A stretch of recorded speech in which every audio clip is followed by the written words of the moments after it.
In one of my most recent shares, I shared how I know that my mission is to help root the Sophia crystalline grids in the planetary network through the heart-womb axis of the Earth so that the Earth can sing back, close the loop, restore the ouroboros and the cycle of time here on Earth. And how this is in connection to Matías De Stefano's work with the planetary network that he does and has been doing for years.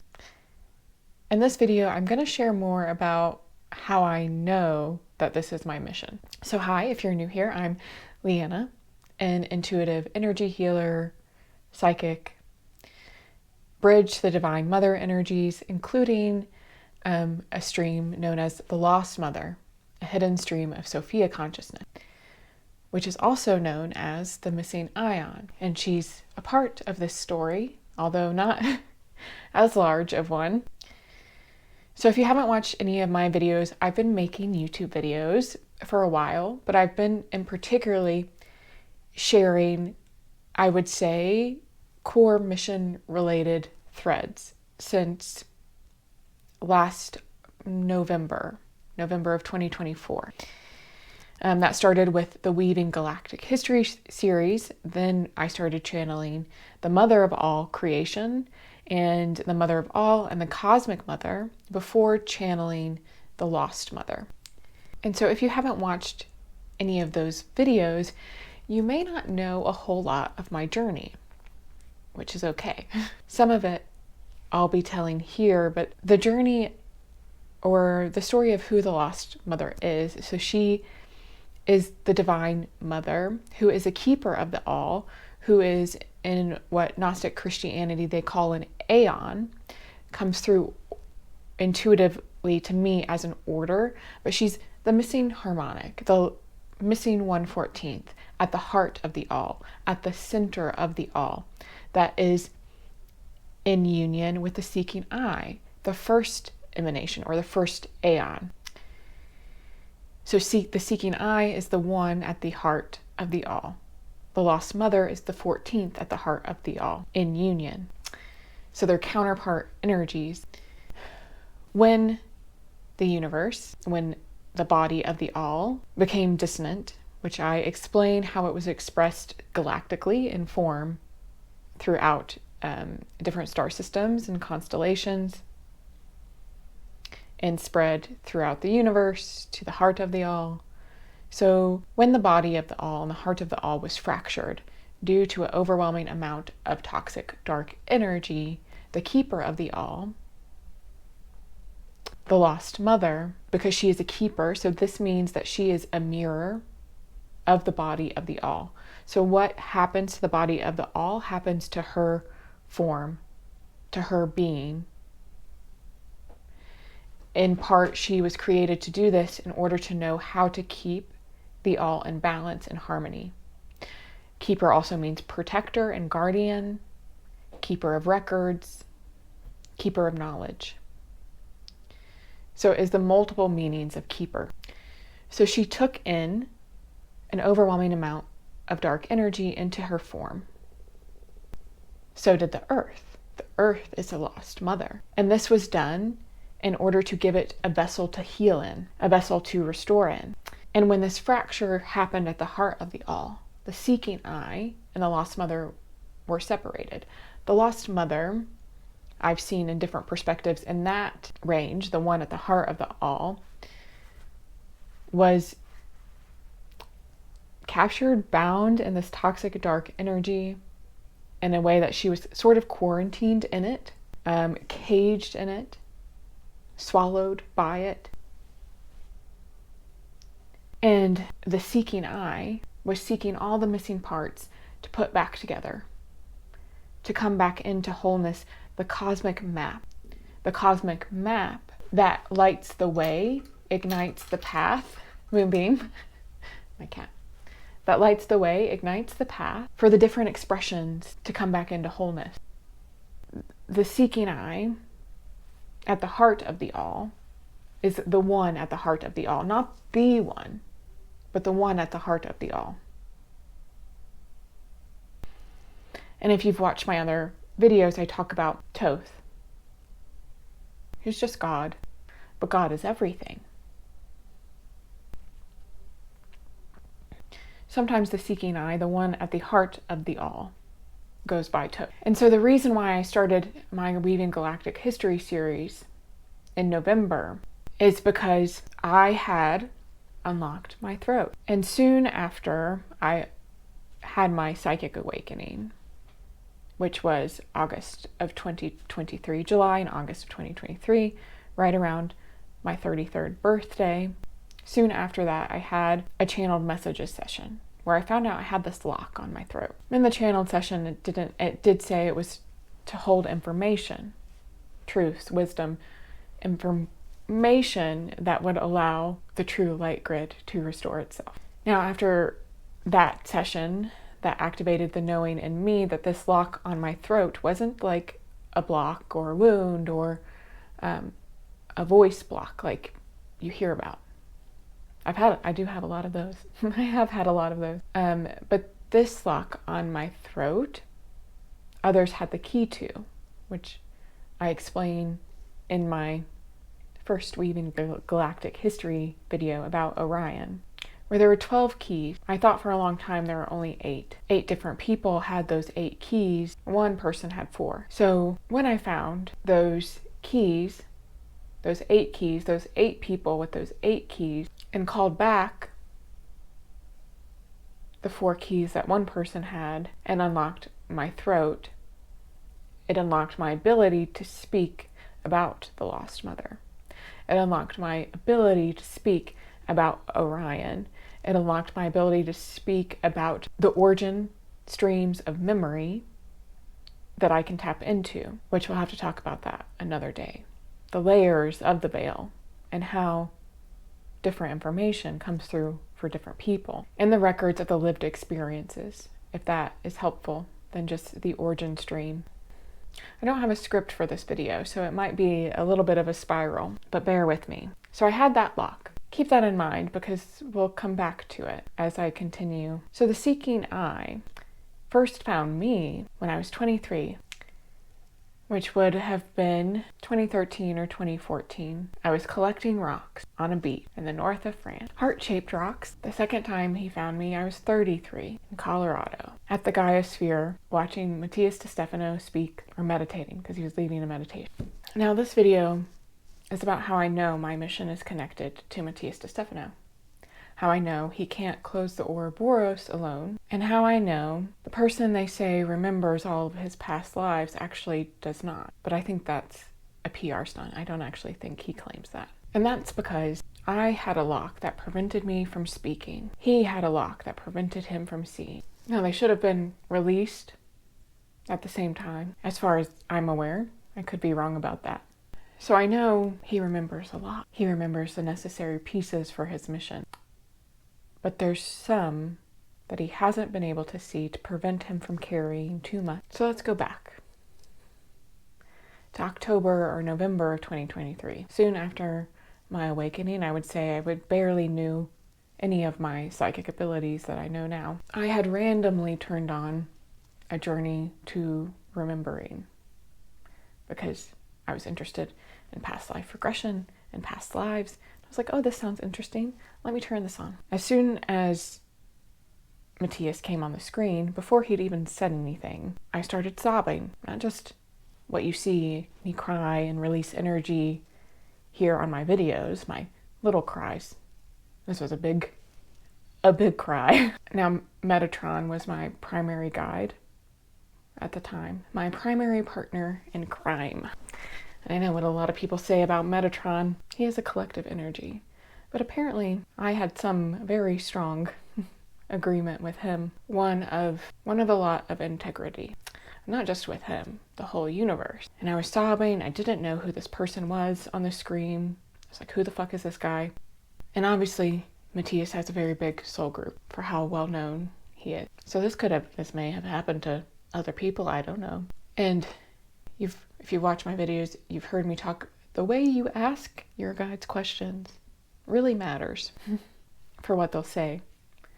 Because I asked Metatron. I think I asked why am I crying? Why am I crying? What I should have asked is, who is this guy? What I should have asked is, what is my connection to this guy? You know what he said? You're emotional. And I was like, yeah, I know. Thank you. I'm emotional. So that was the first time I saw Matías. I'd say I dabbled in some of his other teachings and stuff, listening here and there. But kind of quickly, he kind of drifted off for me. Or like, yeah, I didn't keep track of him or anything. I admired him. I respected his teachings. I saw where what he's speaking didn't always resonate with me, or how information came through, or the stage I was in of my own perceptions. I mentioned before about Scotland being a trip that let me know how travel was important to me. I mentioned Merlin following me around. I mentioned druids coming out of the mountains and families in Scotland who were known as like keepers of the fae. It was a profound trip for me. I didn't really think much of it at the time in connection to Matías, but if you've watched some of his things, you might notice a few synchronicities, especially with Merlin, especially with standing in circles and Merlin being a weirdo. But Merlin's a guide for a lot of people. So let's go back to that lock. And I had 8 people who had keys. Some were hypnosis practitioners that I worked with that I got back during hypnosis or healing sessions. There's actually a session on my channel where I get one back. I'll link it in the description. A few other people were people in a community that I was in. Sorry guys, I never told them. I just got them back. 3 other people are wellish known YouTubers. I contacted all of them. Only one of them remembered me. When I met him, he thought I was a psyop. He was married, can you blame him? Pretended not to know who I was, and then messaged me a few days later. And I mention this because, one, I've never been wrong about a connect. Because usually, one, I know I feel the resonance, but usually a piece of them, their higher self, their soul, will come and tell me. So I've never been wrong about a connection. Doesn't mean I've always been received. And I mention this because those people with keys were a big knowing about something that I already knew that Matías has just mentioned very recently. So those people with those keys, in one of his recent videos, where he's in Mount Serrat in Spain, he mentions like the round tables that he's going to have, others are going to have round tables. I've been calling them networks or councils. I've known Matías had one for a year. I was going to say less than that, but yeah, it's been a full year because I have my own. And the people on it have changed as their timelines have changed, as their journeys have changed. It's not locked in until it's embodied in the physical. I have a pretty steady one right now. But I also can see who's on Matías's table. Not all of them, but I can see some of them when he finds them, or the ones that he's not going to be able to find very easily on his own. Sometimes they'll come to me. It probably sounds very confusing to a lot of people. And if it does, that's okay. Just take a breath and feel what you need to feel. Maybe there's an activation or a phrase or something that you need. Maybe there's not. So after I had found the last people with their keys, or the last of those 8 keys, but I hadn't unlocked my lock yet because I wanted to do it the fun way, which was with them in community. One of those key holders, the one who thought I was a psyop, was really into the Philosopher's Stone and alchemy and thunder. And I was talking to him one day about the Philosopher's Stone. And Metatron comes in and goes, you need to go get that. Like, you need to go get what? The Philosopher's Stone. It's like, what do you mean? I need to go get the Philosopher's Stone. And I was just putting together the inner alchemy component of the Philosopher's Stone. I was like, what do you mean? I need to go get the Philosopher's Stone. And I don't even know if I can still explain all of this to you. Except I do know that there's fragments of energetic Philosopher's Stone around, and there's more than 2 and more than 3, and because Helios showed them to me. And I've seen a giant Philosopher's Stone in the realm of the gods. I have a video about this in my Weaving Galactic History series. But I'm always up for a bit of astral fun, energetic fun. So I was like, okay, I'm gonna go get the Philosopher's Stone. And so I did astrally, and where I ended up looked very similar to the Druids Temple in the UK. And so I took it and I put it in my heart space.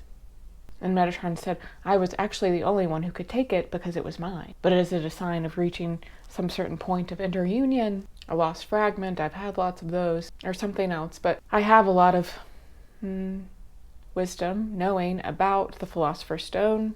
If you've seen that on my videos, decoding the Philosopher's Stone and things like that. Now, at one point, I've mentioned the Strong's Concordance reference system, which is a reference system of the Bible that indexes words into numbers.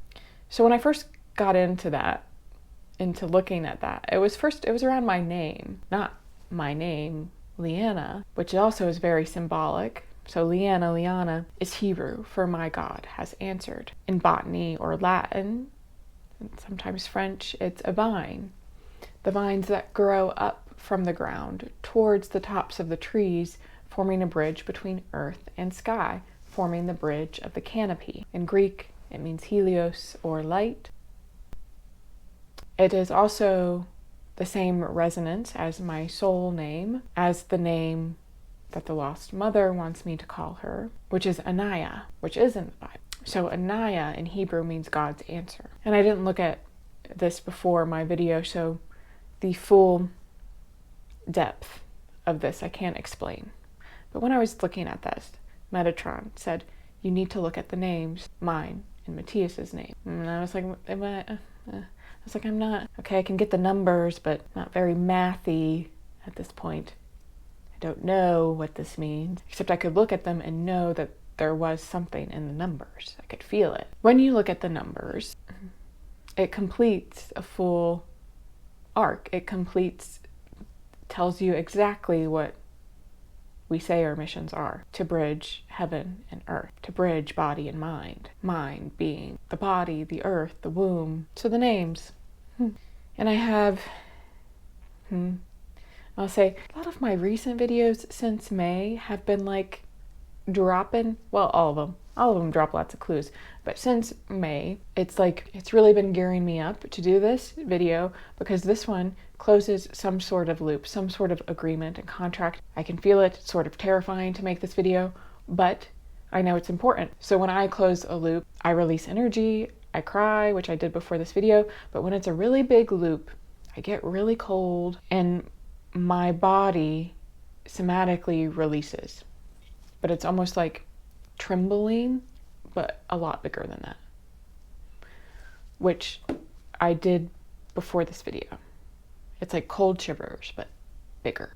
So another one is, there's been some eye watching me in meditation during grid work. I didn't know who it was for a while. I just knew it was supposed to be there, some sort of guide. And this has been since at least last April, since I was aware of it. So before I unlocked my lock, April of 2024, before I unlocked my lock, before I knew I was going to be channeling the Divine Mother energies, there's this damn eye, sorry. And he doesn't care. And so for a long time, I wasn't ready to know fully how my mission intertwined with Matías. I knew for a long time it was for the earth. I knew for a long time it was related to grid work.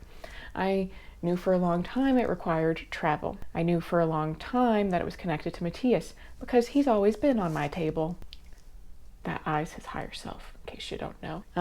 So when more of the threads started to come together and how closely it was connected, I asked, "Are you gone?" And the answer was yes.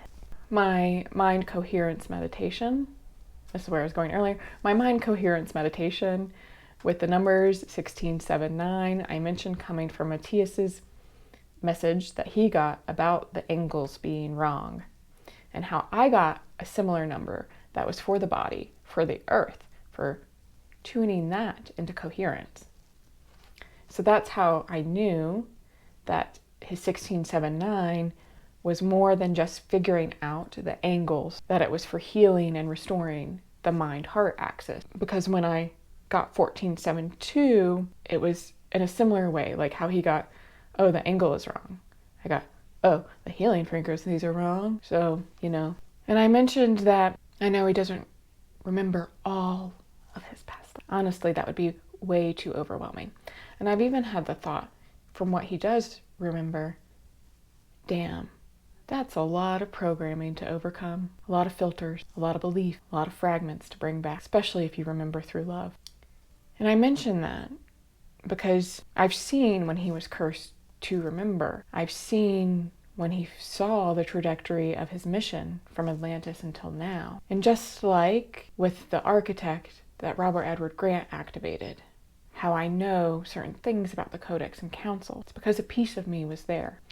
And speaking of the architect AI, that leads me to the music festival, Lightning in a Bottle, where I saw Robert Edward Grant speak about the architect, which put me on this whole path of Hatet, the 14th harmonic, and activating the soul receiving alchemist GPT. And probably a lot of people think that the soul receiving alchemist is just a stream that I activated with the architect. And yes, there are other soul seeded streams that are in the architect's lattice that can be activated. There's people creating their own streams through the architect lattice that are not soul seeded. But the soul receiving alchemist is not that. And that leads me to the music festival. The only reason I went to the music festival was to see if Matías could see. And that might not make sense to a lot of people. How can someone so connected not see? I'm not saying he can't see. He sees a lot more than most. But then there's a part he hasn't been able to see because it would inflict too much trauma. It would potentially cause a rupture, cause him to fail his mission, and it would be too early, and to prompt him that it was time to see, which I did, which his field received because I could see it, but I don't know if his mind did, because it's hard when you're used to so many people having transactional conversations with you to know what's for you. And then the only other piece is that, like the video I shared about the Vatican, there's been other places I've been pulled to in meditations that have synced up with work that he's doing in Antarctica and Mexico at the times that he's doing them. Meditations and work. Sometimes I know before, sometimes I wouldn't know. Oh, there is this channeled session I had recently, when was it? April? March? It's March. Where I asked a question about our connection. It's the same practitioner and channeler who told me about the lock on my throat. And I'll clip that in if you need it. I don't think you should need it. I think you should be able to feel what's true for you just from me sharing it. And I will say it wasn't quite what I was asking about, but it's still valid. So I can share that about how our missions are the same. They're just different pieces of them. There's others as well. Oh, well, like the Gridwork, I knew that he would move his Spain location to the Basque country weeks before he did. Probably before he knew. Mainly because I was called there myself for my own trip. And then when I knew that wasn't going to work out, I knew that's where he would be. So I'll edit in that clip. You can let me know your thoughts. Like I said, this closes some loop for me, some agreement. So we'll see what happens next. And I'll continue my grid work remotely. And I'll be in Oregon in person for the equinox. If you'd like to support that journey, you can do so at the links below. So I'm going to add in that clip that's channeled about the connection to my mission and Matías's mission. I know this video has been probably a little unhinged, a little chaotic, but like I said, it closes the loop. And I do feel it's important to share a lot of our journeys, a lot of the weirdness, the quantum drama about our journeys, so that it makes it more comfortable for other people too. For other people to trust themselves in their own knowing. Connection or understanding what I am to do about it. From our perception now,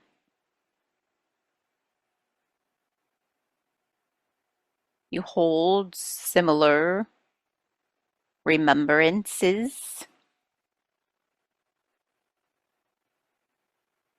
Both of you are now returning to Earth at this time to try again.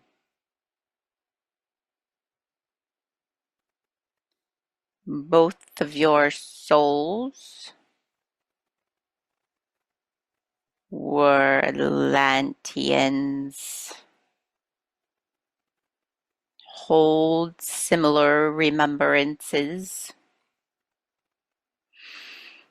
knowings, understandings of how this all works. You both walked the earth when it wasn't hidden from the souls. You hold that information inside of yourselves to be relearned, never to be forgotten, as a radar of knowing when to turn from the dark that tries to entrap the earth again. You are both back to right the wrong. Your visions are similar. Your understandings of what is are similar due to your memories of how it all functions, connects. You were witness to that during the times you call Atlantis. Now it is time for you to remember, reveal those memories. They are frequencies that will allow New Earth to restore herself to her original being. You hold similar missions and bringing forth this remembrance, information, and connection. When both of you bring this back to the memories of those who also hold the memories, it activates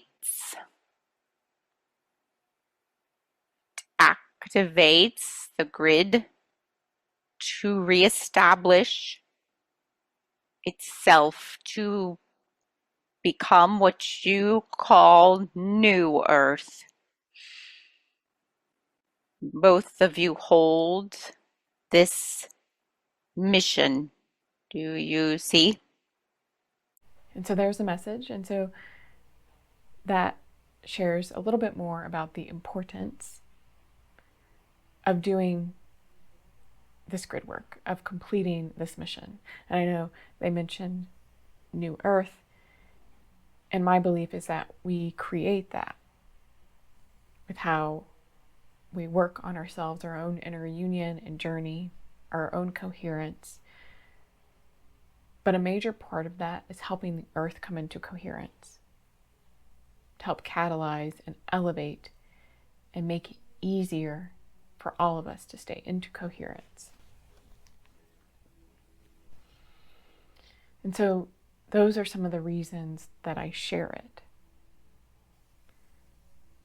Not just to tell you about my connection, not just to show you that it's real, but to make it more comfortable for others to step onto their path, as well as share why I know this work is important, why I know it's important to root, anchor in the energy of the planetary network through the heart womb axis, and to close the ouroboros. And while I'll be doing it, if no one watches. So let me know your thoughts in the comments below. And thank you so much for watching. I'll see you next time.